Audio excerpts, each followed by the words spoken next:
Protests of the killing of George Floyd. His death has sparked anger across the nation and the world at what many see as acts of racism against black minorities in America. The past week in the United States has seen largely peaceful but sometimes violent protests across the country in the wake of George Floyd's death, and the crackdown on civil unrest has reignited a debate about the so-called militarization of police.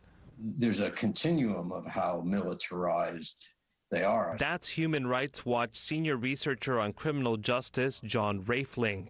He says police will be more inclined to use the equipment simply because they have it.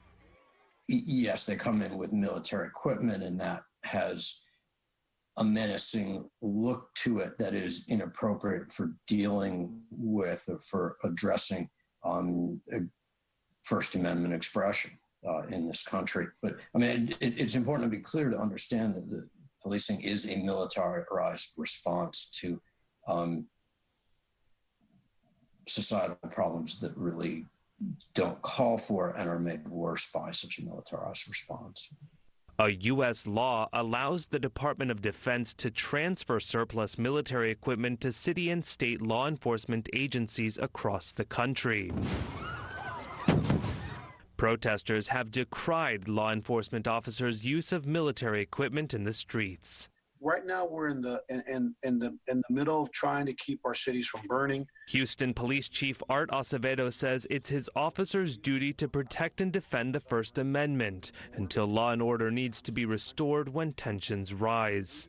There are some people that they get in the middle of very peaceful protesters, and they start hurling bricks and rocks, and we've even had some gas here that has been discharged against the police, not by the police. We've got to keep our community safe, our protesters safe, but we also have to keep our officers safe. And it's a very difficult proposition at times. President Donald Trump has threatened to deploy the U.S. military to halt violence and looting in cities. That has since died down. Then you have to dominate the streets. Trump also faced scrutiny this past Monday when protesters were cleared away in front of the White House so he could pose with a Bible in front of a church.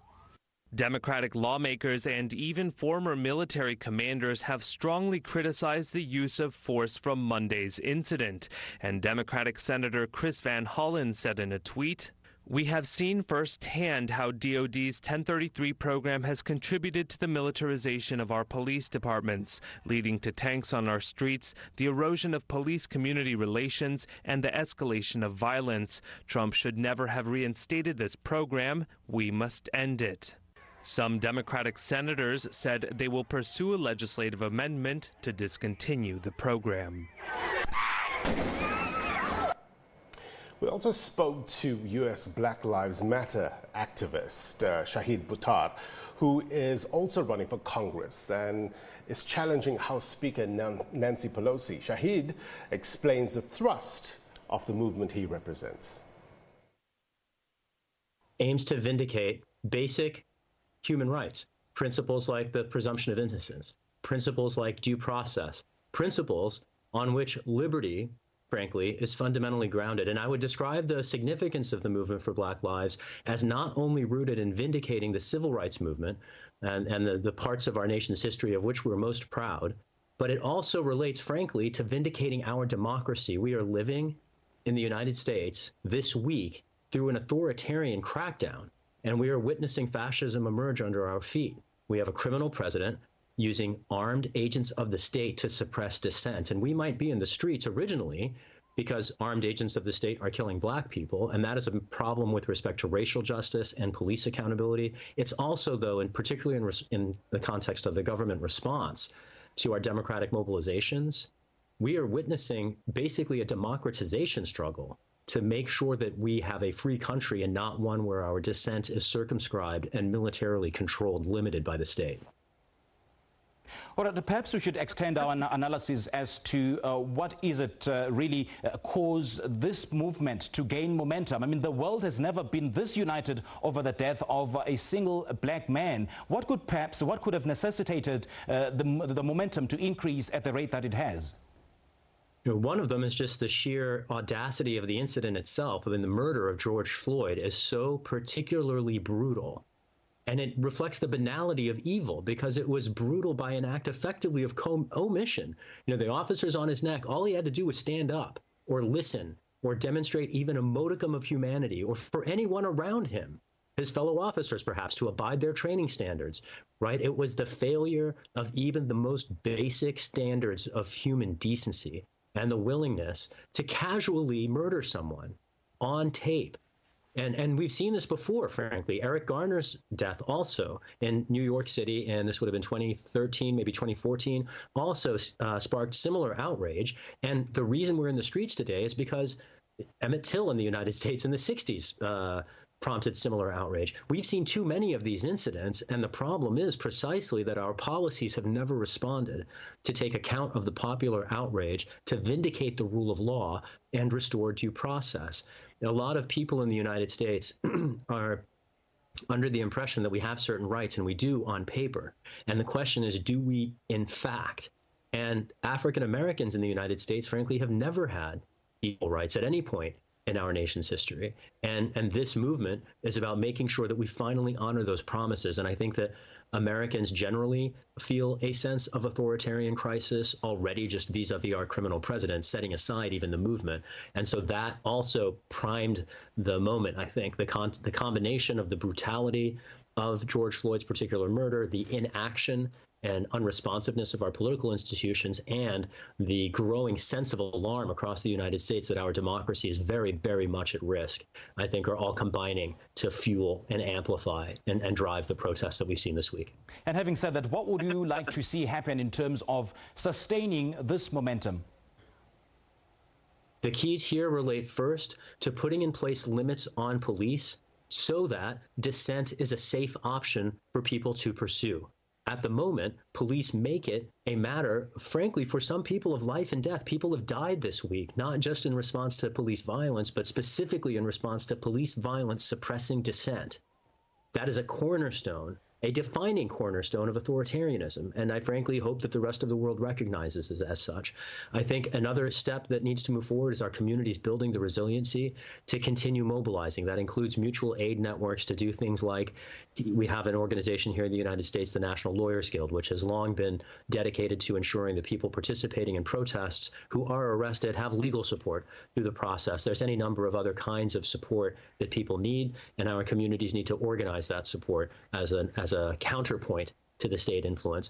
Another piece here, and what I'm particularly interested in as a congressional candidate, is policies that respect and enshrine civil rights. So among those, I'd like to end qualified immunity. There was a bill introduced in Congress just this week to do that. I proposed that 2 years ago. I'd like to defund police departments that violate civil rights. And there's a proposed act in Congress, the End Racial Profiling Act, which Congress has never enacted, that should finally become law. Those are all points of distinction with the Speaker of the House, who's been unwilling to support civil rights despite the rhetoric of the Democratic Party. And I'm here, and the movement is here, to make those promises finally real. As we've been reporting, we've seen a number of demonstrations all around the world. About 10,000 people took part in protests in London in the United Kingdom. It comes after the death of George Floyd under the knee of a white police officer. SABC correspondent Stuart Smith says among the concerns were that the United Kingdom was exporting weapons to the United States that will be used in some of the protests there. The protest started earlier in the day at Parliament Square outside in Westminster, where the UK's centre of government lies. Then protesters have been walking through the streets of London, over, I would estimate, 10,000 of them. Recently, they came to here, the US Embassy. As you can see, there's a strong police presence. They're very keen that people do not make it onto the grounds of the US Embassy. And while some of the protesters have moved on to head back to Trafalgar Square and Parliament Square, many of them are remaining here to make their their point. Of course, all of this started in the US with the death in Minneapolis of George Floyd. And people here are saying that's one of the reasons, but only one of the reasons why they're protesting. People here are also concerned about the United Kingdom exporting weapons to the US, which are being used in these riots and in these protests. Many people here, including the Labour opposition government, saying that people, the UK, should not be exporting weapons to countries like the US where they could be being used against their own people. But other concerns here as well. We've seen signs saying black lives have always mattered, white silence is silence, and also the UK is not innocent. And that's a reference to institutional structural racism, which does still seem to exist here in the UK. The Independent Office for Police Conduct saying there is a disproportionate effect of policing on black people more likely to suffer from being tasered, more likely to go to jail, and more likely to be arrested and stopped and searched. There is a problem here in the UK, even according to the police themselves, and that's what's brought so many people out today and possibly tomorrow as well.